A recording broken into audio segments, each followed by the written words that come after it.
Bismillahirrahmanirrahim students, Assalamu alaikum. How are you? Now I am going to teach you the Medicals of Science class 3. Medicals of Science class 3. Now open the books and unit number 4, Natural Resources.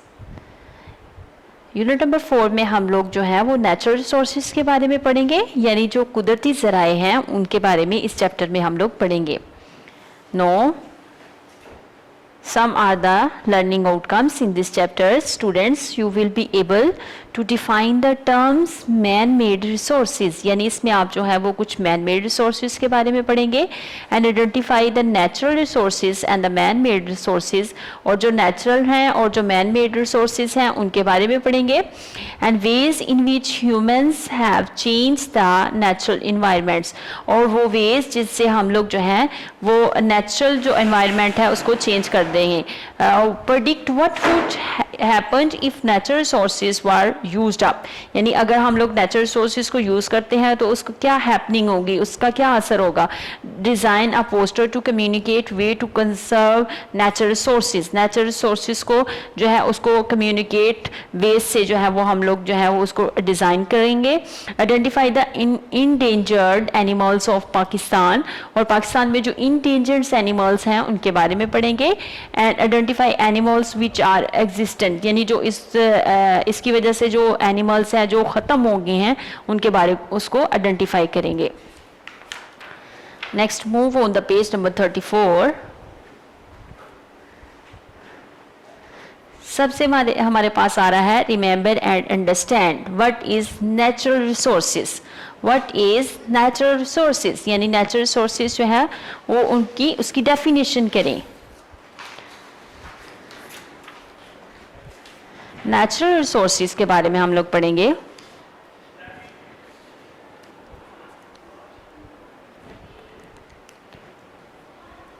What is natural resources. Natural resources is a natural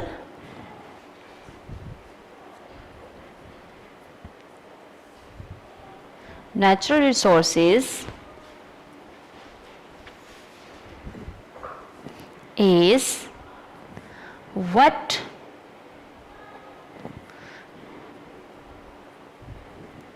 people can use which comes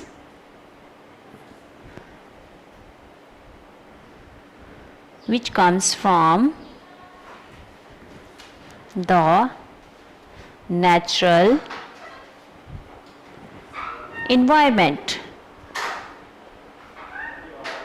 यानी वो resources जो हमें natural environment से मिलते हैं जिसको हम लोग बीइंग ह्यूमन बीइंग उसको जो है वो यूज़ करते हैं, वो नेचुरल रिसोर्सेज में आता है. और इसके हम लोग एग्जांपल्स देखते हैं. एग्जांपल से आपको शायद अच्छे तरीके से समझ आ जाए. यानी what is natural resources. A natural resources is what people can use which comes from the natural environment, यानी जो नेचुरल इन्वायरमेंट से हमें जो रिसोर्सेज मिलते हैं उनको हम लोग नेचुरल रिसोर्सेज कहते हैं. फॉर एग्जाम्पल, यानी जिसकी एग्जाम्पल्स में हमारे पास आ जाता है water. Water is a natural resource. Next plants यानी पौधे जिनसे हम लोग खुराक लेते हैं, जिनसे हम लोग जो है वो शेल्टर शेड वगैरह जो है वो हमें मिलती है. प्लांट्स वो भी हमारे लिए एक नेचुरल रिसोर्सेज है. उसके बाद है ऑयल भी हमारे नेचुरल रिसोर्सेज में आता है. नेक्स्ट है गैस, ये जो हम लोग डेली बेसिस पे खाना वगैरह बनाने के लिए गैस को यूज़ करते हैं वो भी एक नेचुरल जिसको हम कुदरती गैस कहते हैं. These all are the natural resources. यहाँ पे अब हमने नेचुरल रिसोर्सेज के बारे में पढ़ा. नेक्स्ट अब हमारे पास आ रहा है ह्यूमन्स यूज नेचुरल रिसोर्सेज, यानी ह्यूमन्स जो है वो नेचुरल रिसोर्सेज को यूज़ करते हैं to create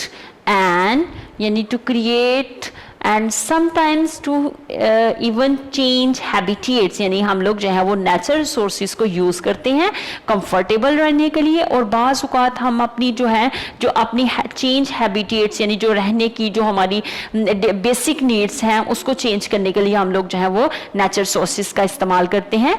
water, plants, oil, gas, air, coal, minerals and sand etc. are the examples of natural resources. यानी जो वाटर है जो हमारे पास यहाँ पे आ रहा है, यानी पानी है, पौधे हैं, ऑयल है, गैस है, coal and minerals, sand etcetera are the examples of natural resources. यानी ये नेचुरल रिसोर्सेज की एग्जांपल्स हैं जिसको हम लोग जो है वो अपनी डेली बेसिस पे यूज़ करते हैं, और जो है ये हमें नेचुरली जो है वो हमें कुदरत से यानी कुदरती तौर पर हमें जो है ये मिलते हैं. Man made resources are items are substance which are useful to us but not found naturally. अब यहाँ पे हमारे पास एक और जो है दूसरी जो हमारे पास मैन मेड रिसोर्सेज की एक मिसाल आ रही है, यानी ये एक ऐसे रिसोर्सेज हैं, ये एक ऐसे सब्सटेंसेस हैं जो हम लोगों को नेचुरली तो नहीं मिलते लेकिन ये मैन मेड होते हैं, और ये मैन मेड जो रिसोर्सेज होते हैं ये भी नेचुरल रिसोर्सेज से मिलकर ही बनते हैं. Examples include plastic, paper, glass etcetera. यानी अगर आपने देखा होगा तो ये सैंड है तो उससे ग्लास बनती है, इसी तरह ये ऑयल वगैरह से प्लास्टिक और पेपर वगैरह, यानी पेपर है तो उसको भी हम लोग किसी नेचुरल रिसोर्सेज को यूज करते हैं. उसके बाद हमारे पास जो है ये रिसोर्सेज हासिल होते हैं जिसको हम लोग मैन मेड रिसोर्सेज का नाम देते हैं. नेक्स्ट है सोल, यानी ये जो हमारी ज़मीन है. Our planet is only 1/4 covered by land, यानी हमारा जो हमारी ज़मीन है ये 1/4 है, यानी ज़मीन का जो हिस्सा है वो अगर उसको डिवाइड किया जाए तो कुछ जो है वो पानी पर मुश्तमिल है, कुछ जो है वो बंजर है, कुछ सहरा है. इसमें से उसने कहा है कि 1/4 कवर्ड बाय अ लैंड, यानी वो ज़मीन से कवर होती है, which makes it very important for living things, यानी जो बहुत ज़रूरी है लिविंग थिंग्स के लिए, क्योंकि हम लोग देखें हैं तो हम लोग जो है हम लोग लिविंग थिंग्स में अगर आपने आपको देखे तो हम लोग जो है वो जमीन पे एक अच्छी जिंदगी गुजार सकते हैं. इसी तरह से it is covered by a thin layer of soil, यानी ये जो जमीन की जो है एक थिन यानी एक छोटी सी लेयर जो होती है ना उसके साथ इसको कवर किया होता है. In order in other words soil is the ground or top surface of the earth, यानी ये जो होती है ये एक जमीन, इसको जमीन का नाम कह सकते हैं. ये टॉप सरफेस ऑफ द अर्थ, या जमीन की जो सबसे ऊपर टॉप यानी ऊपर वाली जो सरफेस होती है जो तह होती है उसको हम लोग जमीन का नाम देते हैं. In desert and rocky places there is a very little soil, few plants grow in desert and rocky places. अब यहाँ पे कुछ उसने यहाँ पे एग्जाम ये पिक्स में देखे कि एक साइड पे उसने रॉकी प्लेस के बारे में बताया, दूसरी साइड पे डेजर्ट के बारे में बताया. यानी जमीन जो है अब वो भी डिफरेंट टाइप्स की जो है ना वो होती है, कुछ जो होती है वो हमारे लिए रहने के लिए सूटेबल होती है, कुछ को फर्टाइल लैंड कहते हैं जिसमें प्लांट्स और पौधे बड़ी अच्छी तरह ग्रो करते हैं. इसी तरह अब ये रॉकी प्लेस है और दूसरी साइड पे डेजर्ट है. इनके बारे में बताया गया है कि ये जो है ये लिटिल वेरी लिटिल सोल है, यानी बहुत थोड़ी है, जिसमें जो है वो बहुत few plants grow in desert and rock, यानी इसमें शाजो नजरी कोई पौधे वगैरह जो है ना वो ग्रो करते हैं, वो उगते हैं. वैसे तो ये बंजर होती है, यानी ये इतनी सख्त ये पथरीली ज़मीन होती है कि इस पर जो है वो पौधों का उगना मुश्किल होता है. सम सोल्स आर गुड, यानी कुछ जो होती हैं वो गुड होती हैं. Many plants grow in them, यानी इनमें से जो है वो बहुत सारे प्लांट जो है वो उग सकते हैं. Such soils are called fertile soil, यानी ये कुछ ऐसी जमीन होती है, कुछ ऐसा इसका हिस्सा है जो बहुत अच्छी होती है जिसपे प्लांट्स जो है वो बहुत अच्छे से ग्रो करते हैं, और ये जो जमीन का हिस्सा होता है इसको हम फर्टाइल सोल कहते हैं. इसको कौन सा हिस्सा, इसको क्या कहते हैं, fertile soil. Next move on the next page. Here are the pic you can see. यहाँ पे देखिए फॉर्म लैंड बताया गया है, उसके बाद हमारे पास ग्रॉस लैंड है एंड फॉरेस्ट है. यानी ये जमीन के ऐसे हिस्से हैं जिसमें आप देख सकते हैं कि ये फॉर्म लैंड है, यानी इस पे वो जो है वो खेत वगैरह दिखाए गए हैं. इसी तरह ये ग्रॉस लैंड है जिसपे कुदरती तौर पर जो है वो घास वगैरह उगती है, जो जानवर जो है उसको अपनी खुराक के तौर पर इस्तेमाल करते हैं. इसी तरह ये फॉरेस्ट है, तो फॉरेस्ट में भी देखिए ये बहुत सारे जो है वो पौधे और नीचे घास वगैरह नजर आ रही है जिसको जो जानवरों के लिए साए के लिए भी जो है, और कुछ ऐसे जानवर जो इसको अपनी खुराक के तौर पर इस्तेमाल करते हैं, ये जो है ये फर्टाइल सोल में आता है. यानी ये एक ऐसी जमीन है जो फर्टाइल सोल में आती है। अब हमारे पास फर्टाइल सोल में कहते हैं the remain of dead plants and animals in the soil are humus, यानी इस जमीन में कुछ ऐसे हिस्से होते हैं जिसमें डेड प्लांट्स और जो एनिमल्स होते हैं वो उसके जमीन के अंदर जो है वो जज़ब हो जाते हैं और उसको हम लोग ह्यूमस का नाम देते हैं। Humus makes the soil fertile, यानी ये जो होता है ना, ये जो प्रोसेस होता है ये ज़मीन को फर्टाइल करता है, यानी उसमें उसकी जरखेज़ी में इजाफा करता है। Fertile soil contains lots of foods for growing plants, यानी फर्टाइल सोल जो होती है contains lot of foods for growing plants, यानी जो पौधे उगते हैं उनके लिए जो होती है ये जो बहुत अच्छी जो है ये एक ग्रोइंग प्लांट्स के लिए बड़ा अच्छा एक जरिया है जो ह्यूमस से मेक बनता है। उसके बाद कहते हैं soil which contain humus is dark brown, यानी एक ऐसी जमीन जो है जिसमें ह्यूमस जो होता है मौजूद होता है उसको उसका कलर जो होता है वो डार्क ब्राउन होता है। No look at here is an amazing fact, यानी earthworms helps to keep the soil fertile, यानी जो जमीन का में एक ऐसे कीड़े होते हैं जिनको अर्थ वॉर्म्स का नाम दिया जाता है और ये जो होते हैं ये हेल्प करते हैं जमीन की फर्टिलिटी में बढ़ाने में। And their digging ability helps to drain the soil and allow air to pass through, यानी इसमें अब ये जो इनकी मूवमेंट होती है उनकी जो जमीन के अंदर खोद के खुद को जो वो ले जाते हैं वो हेल्प्स करती है टू ड्रेन द सोल, यानी जमीन को कि वो जो है वो उसमें से हवा जो है ना वो गुजरती है और इसकी वजह से इसकी फर्टिलिटी में इजाफा होता है। ये इसको अर्थ वॉर्म्स का नाम दिया जाता है, ये जो जानवर होते हैं या कीड़े हैं। A soil which contain humus is dark brown, यानी इसका जो कलर होता है वो डार्क ब्राउन होता है। The air and water in the soil are useful for plants, roots and animals living in the soil, यानी हवा और जो पानी है इस ज़मीन पर वो बहुत यूज़फुल है पौधों के लिए, for plant roots and animals और जानवरों के लिए लिविंग इन द सोल, यानी जो इस ज़मीन पर रहते हैं उनके लिए हवा और पानी जो है वो बहुत यूज़फुल है। Humus helps the soil to hold air and water, और उसके बाद अब हमने ह्यूमस के बारे में पढ़ा, यानी ये डेड प्लांट्स होते हैं और एनिमल्स होते हैं, उसके बारे में उन्होंने कहा है कि ये हेल्प करते हैं to hold air and water, यानी वो पानी और जो हवा है उसको होल्ड करते हैं। And the roots of plants hold the soil particular together, और इसी तरह जो रूट्स होती हैं ना पौधों की उनको होल्ड करते हैं जमीन के अंदर, यानी इकट्ठे उनको उसको जो है ना वो जोड़े रखते हैं। If we cut down trees and other plants the soil can easily be washed away, यानी अगर हम लोग जो है वो ट्रीज वगैरह को या दूसरे जो पौधे हैं उनको ज़मीन से काट दें, the soil can easily be washed away by rain or blown away by the winds, यानी जो उसका जो पीछे वाला जो बचता है जो उसका मादा उसको कहते हैं कि वो बारिश के पानी से या तो वाश हो जाएगा या फिर वो जो है हवा से जो है ना वो इधर उधर जो है वो उड़ जाएगा। And the soil will not remain fertile, और जो उसकी वजह से ज़मीन जो है वो फर्टाइल नहीं रहेगी। And the area can even become a desert, और उसको वो जो है ना वो एरिया जिससे या तो वो बारिश का पानी उसको साफ कर देगा या वो हवा से जो है वो झाड़ियाँ वगैरह इधर उधर चली जाएंगी, उससे क्या होगा वो ज़मीन का हिस्सा जो है वो डेजर्ट बन जाएगा, यानी वो ह्यूमस नहीं रहेगा फिर वो डेजर्ट बन जाएगा। उसके बाद हमारे पास यहाँ पे कुछ क्वेश्चंस आ रहे हैं। Remember and understand what is humus, यानी व्हाट इज ह्यूमस। अब इसके बारे में हम लोग पढ़ते हैं। ह्यूमस के बारे में आपको मैंने बताया है कि ये डेड पार्ट्स होते हैं प्लांट्स के और एनिमल्स के जो होते हैं ये डेड पार्ट्स हैं। अब हम इसके बारे में पढ़ते हैं। What is humus, the remain of dead plants, the remaining part जो होता है द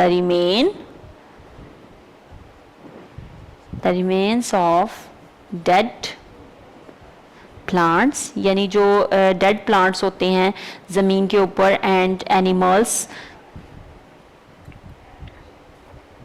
जिससे ज़मीन की फर्टिलिटी में इजाफा होता है, in the soil are called humus, उसके ह्यूमस का नाम दिया जाता है। सेकेंड क्वेश्चन अब हमारे पास आ रहा है, what happen to the soil if we cut down the trees, यानी अगर हम लोग जमीन से जो है वो दरख्तों को काट दें तो क्या होगा। If we cut down trees, if we cut down trees the soil can easily be washed away by rain or blown away by वाइंट, यानी अगर आप ज़मीन से जो है वो पौधों को काट दें तो क्या होगा। तो उसने कहा है कि अगर आप ज़मीन से जो है वो दरख्तों को काट देते हैं, कुछ जो ज़मीन का वो हिस्सा है या तो वो बारिश के पानी से वाश्ड अवे हो जाएगा या फिर उसको जो है वो हवा जो है यानी तेज़ आंधियाँ जो है ना उसको वहाँ से कहीं दूर शिफ्ट कर देंगे, जिसकी वजह से ज़मीन की जो फर्टिलिटी है उसमें कमी आएगी। अगर वो कटे हुए दरख्त का जो पीछे वाला जो होता है हिस्सा अगर वो उसी ज़मीन पर पड़ा रहे तो जिसको हम लोग ह्यूमस का नाम देते हैं, इससे ज़मीन की फर्टिलिटी में इजाफा होगा। फर्टाइल सोल में अब हमारे पास आ रहा है कि यहाँ पे हमने पढ़ा कि if we cut down the trees and other plants the soil can easily be washed away by rain और blown away by the wind, यानी वो जमीन बारिश के पानी के साथ या फिर हवा से वो कहीं दूर चला जाएगा, जिसकी वजह से the soil will not remain fertile, यानी ज़मीन जो है उससे उसकी फर्टिलिटी में कमी आएगी। And the area can be given become a desert, और वो एरिया जो है वो एक सहरा की शक्ल में हमारे सामने आ सकता है। इसके बाद हमने ये दो क्वेश्चंस के बारे में पढ़ा, व्हाट इज ह्यूमस यानी ह्यूमस, इसके बारे में हमने पढ़ा जो यानी जो डेड प्लांट्स और जो ट्रीज और एनिमल्स होते हैं उनका जो हिस्सा होता है उसको ह्यूमस का नाम दिया जाता है। और अगर हम लोग जो है what happened if the soil, यानी अगर हम लोग if we cut down the trees तो क्या होगा, यानी जमीन पे उसके क्या असरात पड़ेंगे। If we cut down the trees यानी अगर हम लोग दरख्तों को काट देते हैं जो और जमीन का जो हिस्सा है वो या तो बारिश के पानी के साथ या फिर वो हवा से जो है ना वो वहां से वाश्ड अवे हो जाएगा, जिसकी वजह से इसकी फर्टिलिटी में कमी आएगी। Next, move on the next page. In this page we read about the water, यानी ये भी एक natural resources है। Water is a natural resources, अब हम इसके बारे में पढ़ेंगे। Another essential natural resources on our planet is water, यानी दूसरा जो एक बहुत बड़ा natural resources है हमारी ज़मीन पे वो क्या है, water है। Almost 3/4 of the earth is covered by water, यानी कहते हैं कि तकरीबन जो 3/4 यानी 4 में से जो 3 हिस्से हैं ना वो जमीन के वो किससे कवर हुए हैं, बाय वाटर, पानी से। Water is found in different place on the land and there is plenty of water in the sea, यानी आप कह सकते हैं कि आप जो है वो पानी जो है वो डिफरेंट प्लेसेस पे देखेंगे। और इसमें उन्होंने कहा कि समंदर जो है उसमें बहुत ज़्यादा तादाद में जो है वो पानी मौजूद होता है।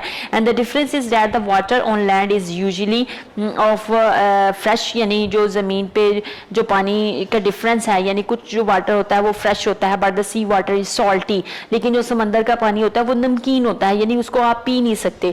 The amount of fresh water on the land is very small, यानी वो वाटर वो फ्रेश वाटर जो हम डेली बेसिस पे अपने पीने के लिए इस्तेमाल करते हैं उसकी जो अमाउंट है वो बहुत कम है।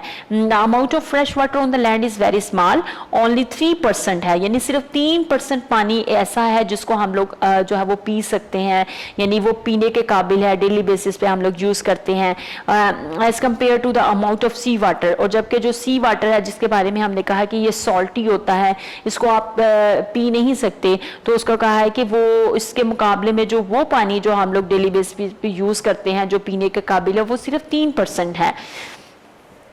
अदर नेचुरल रिसोर्सेज में हमारे पास आ रहा है, अदर नेचुरल रिसोर्सेज में minerals are the type of natural resources usually found under the ground, यानी दूसरे जो रिसोर्सेज हैं जो ज़मीन के नीचे से हम लोगों को मिलते हैं उनमें क्या है, they can be either metallic, यानी वो मेटेलिक हो सकते हैं सच एज आयरन, गोल्ड और सिल्वर, यानी ये सारे ऐसे नेचुरल रिसोर्सेज हैं जो हमें ज़मीन के अंदर से मिलते हैं। और नॉन मेटेलिक में आ सकता है सॉल्ट है, जिप्सम है, लाइमस्टोन एटसेट्रा, यानी ये जो नमक है या वो दूसरे पत्थर हैं वो जो ज़मीन के अंदर से हासिल होते हैं उनको नॉन मेटेलिक का नाम दिया गया है। Pakistan has a very good supply of non metallic minerals such as emeralds and rubies, यानी अब यहाँ पे उसने मिसाल दी है कि पाकिस्तान जो है वो बहुत ज़्यादा जो उसकी गुड सप्लाई है नॉन मेटेलिक्स में, जिसमें उन्होंने एमरल्ड्स एंड रबिस का नाम दिया है। यहाँ पे उसमें तस्वीर में देखें कि यहाँ पे सॉल्ट है, नॉन मेटेलिक मटीरियल्स हैं, उसके बाद प्रीशियस स्टोन्स हैं, मेटेलिक मिनरल्स हैं, ये सारे जो हमें ज़मीन के अंदर से हासिल होते हैं ये भी नेचुरल रिसोर्सेज में आते हैं। Next move on the page number 37 and wind. Wind is another natural resources which has a large effect on lives of humans, plants and animal. यानी wind जो है अब हमारी आबो हवा के बारे में बता रहे हैं कि ये भी एक बहुत बड़ा नेचुरल रिसोर्सेज है जो हमारी यानी ज़मीन का जो किस पे इफेक्ट करता है, which has a large effect on the lives of humans, plants and animals, यानी जितने भी जानदार हैं उन पे इसका बहुत ज़्यादा असर होता है. अब यहाँ पे अमेजिंग फैक्ट में देखिए, a very important seasonal wind is the monsoon system which blows from June to September. यानी जो बहुत ज़्यादा जो सीजनल वाइंड होती है जिसको मूनसून सिस्टम कहा जाता है, मूनसून हवाओं का नाम दिया जाता है, और इसमें कहता है कि विच blows from June to September, यानी जो जून से सितंबर में चलती हैं. यानी एक आबो हवा जिसको हम आबो हवा कहते हैं या हवाओं का नाम देते हैं, ये भी हमारे नेचुरल रिसोर्सेज में आता है.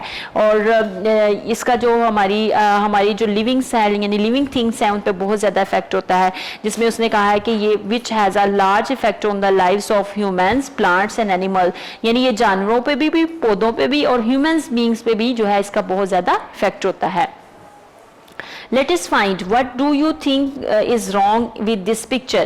यानी इस पिक्चर को देखें और आप इस बारे में बताएं कि what do you think wrong, यानी इस तस्वीर में क्या wrong हुआ है, क्या गलत है.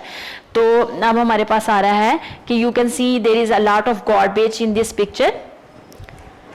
इसमें यानी बहुत ज़्यादा कूड़ा क्रिकेट आपको नज़र आ रहा है. What can people do to change this into a better environment, यानी अगर आप इसको बेटर इन्वायरमेंट में चेंज करना चाहते हैं तो आपको क्या करना चाहिए. अगर आप इसको बेटर इन्वायरमेंट में चेंज करना चाहिए then the people should throw their garbage in the dustbin to change their environment. यानी अगर आप अपने इन्वायरमेंट को चेंज करना चाहते हैं तो ये गार्बेज जो है इसको आप डस्टबिन में या इसको ऐसी वेस्टेज एरिया में फेंकें ताकि आप अपने इन्वायरमेंट को जो है वो साफ सुथरा रख सकें. Next, move on the page number 38 and change in our environment. Change in our environment. There are many people living in our planet. यानी हमारी जो ये ज़मीन है इस पे बहुत सारे जो हैं वो लोग रहते हैं. But there is a limited amount of natural resources for living things. और living things के लिए जो natural resources है उसकी अमाउंट बहुत कम है, जबकि इसको जो यूज़ करने वाले हैं उनकी अमाउंट जो है वो बहुत ज़्यादा है. It is up to us to take care of our environment. यानी अब ये हमारे ऊपर डिपेंड करता है कि हम अपने इन्वायरमेंट की कैसे टेक केयर करते हैं. And make sure we are not wasting our precious resources. अब यहाँ पे उसने कहा है कि जो हमारा इन्वायरमेंट है इसमें जो रहने वाले लोग हैं उनकी तादाद तो बहुत ज़्यादा है, लेकिन जो नेचुरल रिसोर्सेज हैं जो हम लोग जो इसको इस्तेमाल करते हैं उनकी तादाद जो है वो बहुत लिमिटेड है. It is up to us to take care of our environment. और ये हमारे ऊपर डिपेंड करता है कि हम लोग इस इन्वायरमेंट की कैसे टेक केयर करते हैं, इसको कैसे महफूज रखते हैं. And make sure we are not wasting our precious resources. और इसके बारे में हम लोग श्योरिटी दें कि हम लोग जो है इसको ये जो प्रीशियस रिसोर्सेज हैं इसको वेस्ट नहीं कर रहे हैं, इसको ज़ाया नहीं कर रहे हैं. Is there an increase in temperature during summer related to change in environment? यानी अगर आप जो है environment में देखें जो है वो summer related है, यानी अगर बहुत ज़्यादा गर्मी है, टेम्परेचर बहुत ज़्यादा बढ़ रहा है तो वो हमारी जो है वो हमारे ऊपर जो है अफेक्ट करता है, हमारे environment को चेंज कर देता है, हमारे मूड को चेंज कर देता है. इसलिए हम लोग वो ज़्यादा से ज़्यादा दरख्तों यानी ट्रीज जो है वो उनको लगाना चाहिए ताकि हमारा environment जो है वो अच्छा रहे. One of the effect of wasting natural resources is that we will run out of them one day. यानी अगर हम लोग इनको बहुत ज़्यादा वेस्ट करेंगे, इनका जो इस्तेमाल है उसको अच्छे तरीके से नहीं करेंगे तो एक टाइम आएगा कि हम लोग जो है इनको खो देंगे, यानी ये हमारे पास और नहीं बचेंगे. That we will run out cut of them one day. यानी एक दिन जो है ये हमारे इससे ख़त्म हो जाएंगे, जिसकी वजह से हमारे नेचुरल रिसोर्सेज को जो है उन्होंने कहा है कि उसको टेक केयर करें, उनको ये बहुत प्रीशियस हैं, प्रीशियस रिसोर्सेज हैं और इनको अच्छे से इस्तेमाल करें, इनको ज़ाया ना करें.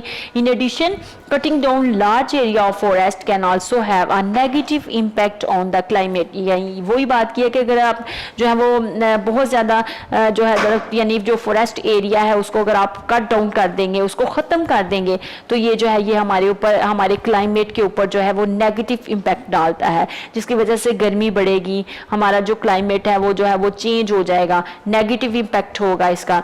उसके बाद हमारे पास आ रहा है इंडेंजर्ड एनिमल्स ऑफ पाकिस्तान. यानी ये जो फॉरेस्ट कटिंग होती है उसकी वजह से जो जानवर हैं वो भी, इंसानों के साथ साथ जानवर जो हैं वो भी इंडेंजर्ड हैं. अब उनके बारे में पढ़ेंगे कि इंडेंजर्ड एनिमल्स ऑफ पाकिस्तान, यानी पाकिस्तान के जो इंडेंजर्ड एनिमल्स हैं वो कौन कौन से हैं। When trees are cut down, यानी अगर आप दरख्तों को काट देंगे फॉर यूज एज फायरवुड, यानी उसको जलाने के लिए, या टिम्बर, या अपने घरों की तमीर वगैरह के लिए, या अपनी नुमाइश के लिए, ज़िबाइश के लिए अगर आप उनको काट देते हैं। We also lose the wild life which lives there, यानी हम लोग जो है वो वाइल्ड लाइफ जो होती हैं उनको, उनकी जो जिंदगी है वो भी खतरे में पड़ सकती है। Example is endangered Balochistan forest dormouse, यानी अब यहाँ पे उसने कहा है कि जो फॉरेस्ट डॉर्माउस है ये एक ऐसा जानवर है जो जिसका जो दरख्तों पे रहता है, लेकिन अगर आप वो दरख्त काट देंगे तो उसकी फिर जो लाइफ है वो डेंजर में आ जाएगी, जिसकी वजह से उसकी जो है वो अमाउंट वो दिन ब दिन कम होती जाएगी। Whose numbers are reducing due to destruction of their forest habitat, यानी उसने कहा है कि अगर आप बहुत ज्यादा जो दरख्तों को काटेंगे तो उसकी जो अमाउंट है, उसकी जो नंबर्स है ना वो रिड्यूस हो जाएंगे इसकी पौधों को काटने की वजह से, और वो एक टाइम आएगा कि वो हम लोग फिर इनको दोबारा नहीं देख सकेंगे। Some of the endangered species of Pakistan include markhor और नेशनल एनिमल, यानी ये जो मारखोर हमारा नेशनल एनिमल है ये भी जो है ये इनकी फॉरेस्ट वगैरह की कटिंग की वजह से, दरख्तों के जंगलात के ख़त्म होने की वजह से ये भी जो है वो बहुत लिमिटेड अमाउंट में रह गए हैं। Mountain weasels, Asian black bears, black finless porpoise and a European otter vole and Indus River dolphin, यानी अब उसने यहाँ पे मुख्तलिफ किस्म के जानवरों के बारे में बताया है कि ये जो है ये दरख्तों के काटने की वजह से, यानी जंगलात के कम होने की वजह से ये भी बहुत लिमिटेड तादाद में रह गए हैं। इसी तरह इंडस रिवर डॉल्फिन है, और ये जो है ये डॉल्फिन ऐसी है जो इंडस रिवर में कचरा वगैरह होने की वजह से, यानी वहाँ पे आलूदगी की वजह से ये जो है ना ये भी बहुत लिमिटेड तादाद में रह गई है। अब वो हमारे पास आ रहा है if we are not careful in preserving the habitat of our planet, यानी अगर हम लोग जो है इसके बारे में कॉन्शियस नहीं होंगे, यानी इसको सीरियस नहीं लेंगे तो जो है इससे बहुत बड़ा नुकसान हो सकता है। More planet and animals will become exit, यानी अगर हम लोग इसको सही तरीके से नहीं लेंगे तो बहुत सारे पौधे और जानवर जो है वो हमें यहाँ से ख़त्म हो जाएंगे, यानी वो हमें दोबारा नहीं नजर आएंगे। इन द लास्ट 10 years, यानी इन द लास्ट 100 years, यानी पिछले 100 सालों में we have had a number of birds, यानी जो बहुत सारे जो परिंदे हैं, had number of birds, lands and sea animals go extinct, यानी वो ज़मीन से ना वो ख़त्म हो गए हैं, जिसमें कुछ ऐसे परिंदे थे जो दरख्तों पे रहते थे, कुछ ज़मीन पे रहते थे, और कुछ जो है वो समंदर में रहने वाले हैं। वो इस आलूदगी की वजह से ना वो यहाँ से ख़त्म हुए जा रहे हैं। Over 600 types of plants have become exist in the last 250 years, यानी पिछले 250 साल से ना 600 टाइप्स के जो प्लांट्स हैं उनके ख़त्म होने की वजह से ये जो इन पे बहुत बुरा इफेक्ट पड़ रहा है। उसके बाद हमारे पास आ रहा है ब्रेन टीजर्स, यानी हमारे पास नेक्स्ट एक्टिविटी आ रही है brain teaser. Number 1 is unjumbles these words, यानी ये जो वर्ड्स हैं इनको आप जो है अरेंज करके लिखें। इसमें हमारे पास नंबर 1 पे आ रहा है minerals,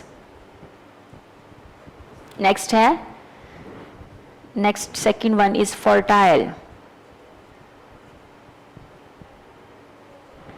next is humus,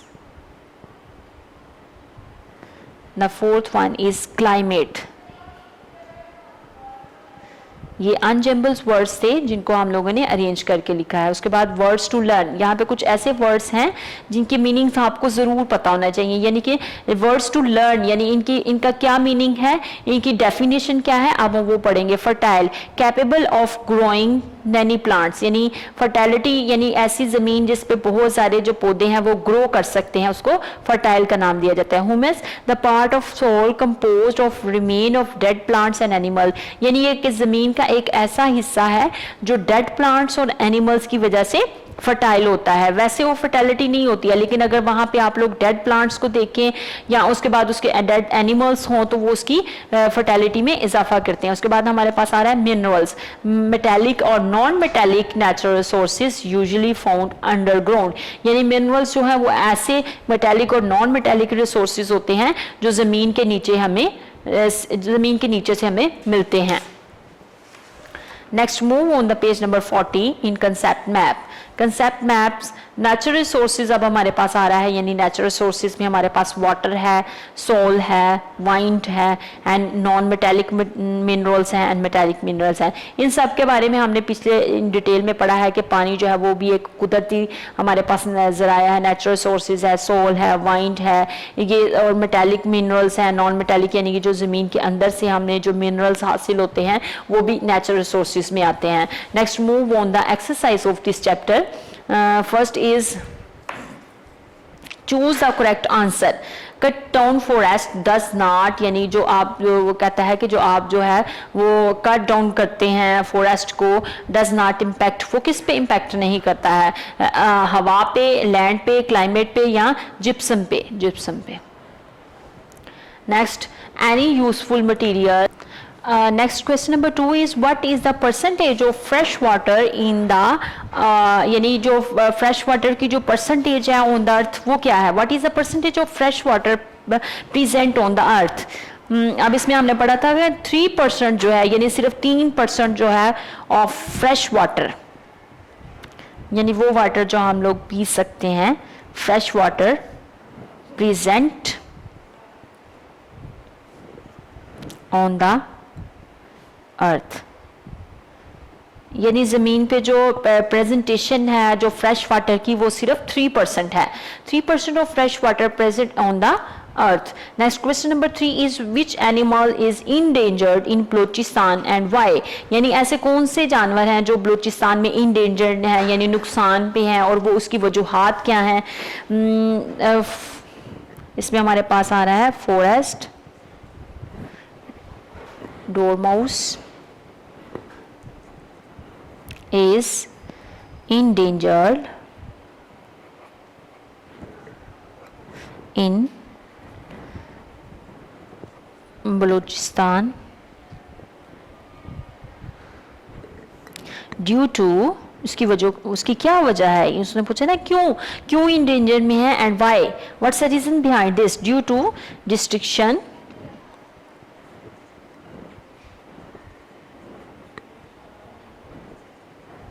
of their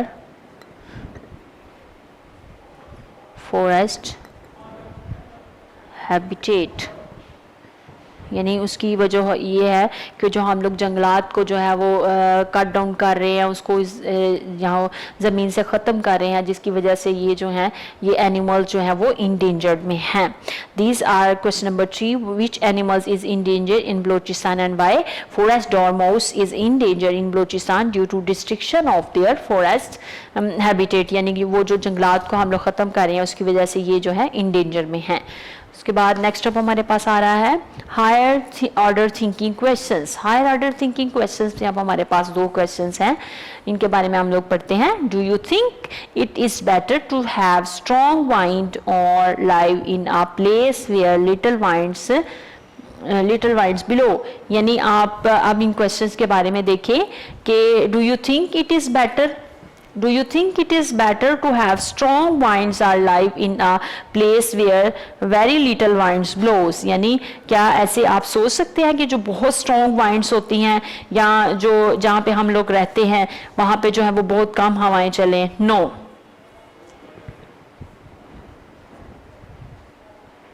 no. How do you think we could help to preserve endangered species, यानी आप कैसे प्रोटेक्ट कर सकते हैं उन जानवरों को जो इस जंगलात से ख़त्म हो रहे हैं, उसको आप कैसे प्रिजर्व कर सकते हैं, कैसे महफूज कर सकते हैं।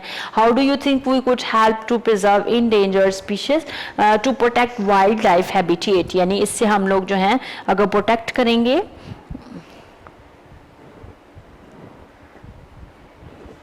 protect wildlife